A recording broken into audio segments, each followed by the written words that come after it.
आज हम एक ऐसे मामले पर चर्चा करेंगे जो कई भारतीयों के लिए लंबे समय से चिंता का विषय रहा है, और यह हमारे पड़ोसी देश पाकिस्तान के इर्द गिर्द घूमता है। पाकिस्तान के ताज़ा घटनाक्रम से एक और संभावित नागरिक संघर्ष की आशंका बढ़ रही है। इस बार ये राजनीतिक मतभेदों या नेताओं के निहित स्वार्थों में निहित नहीं है, बल्कि यह शिया मुसलमानों को कथित तौर पर निशाना बनाने से जुड़ा है। ये सब एक प्रमुख व्यक्ति और मौलवी आगा बकेट अल हुसैनी के खिलाफ दायर एक एफआईआर से शुरू हुआ। उनका अपराध एक धार्मिक सभा की अध्यक्षता करना था, जहां उन्होंने पाकिस्तान के ईशनिंदा कानूनों पर चर्चा की।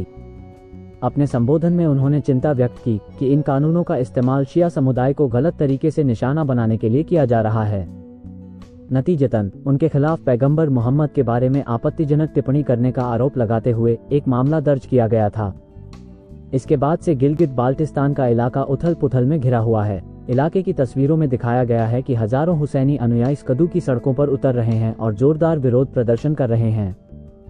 यहां तक कि उनकी मांगे पूरी न होने पर भारत के साथ विलय की धमकी भी दी जाती है। डरेंगे आप लोग, ना किसी से झुकेंगे। अगर तुम रास्ते में डाउट पैदा करोगे तो हम करगिल जाके दिखाएंगे तुम्हें।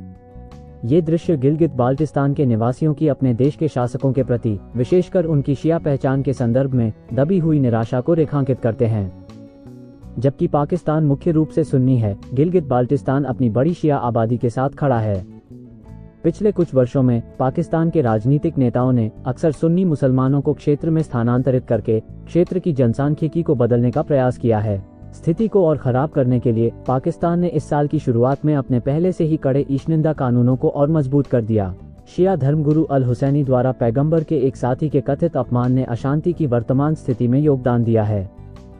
इस्लामाबाद में राजनीतिक नेता विरोध प्रदर्शनों पर विशेष रूप से चुप हैं और मुख्यधारा के मीडिया आउटलेट कवरेज से बच रहे हैं, संभवतः क्षेत्र में संचार चैनलों पर सरकार के नियंत्रण के कारण। नतीजतन जानकारी मुख्य रूप से सोशल मीडिया के माध्यम से प्रसारित की जाती है। ऐसा प्रतीत होता है कि शांति बनाए रखने की जिम्मेदारी अदालतों पर आ गई है।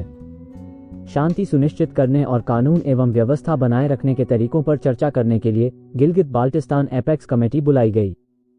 उनका निर्णय नफरत फैलाने या स्थिति को बिगाड़ने का प्रयास करने वाले किसी भी व्यक्ति के खिलाफ कानूनी कार्रवाई करने का था। ये ध्यान रखना आवश्यक है कि यह पहली बार नहीं है कि पाकिस्तान में शिया मुसलमानों ने अन्याय के खिलाफ विरोध प्रदर्शन किया है। केवल पिछले 3 वर्षों में कई लोगों को केवल अपनी आस्था व्यक्त करने के लिए गिरफ्तार किया गया है। हम सभी जानते हैं कि जवाहरलाल नेहरू की अक्षमता के कारण हमने यह क्षेत्र खो दिया। क्या आपको लगता है कि अब ये संभव है कि इस क्षेत्र पर पूर्ण नियंत्रण मानकर गिलगित बाल्टिस्तान को आधिकारिक तौर पर भारत में जोड़ा जाए? 2024 के लोकसभा चुनाव से पहले क्या ये संभव है कि मोदी सरकार इस दिशा में कुछ कदम उठाएगी?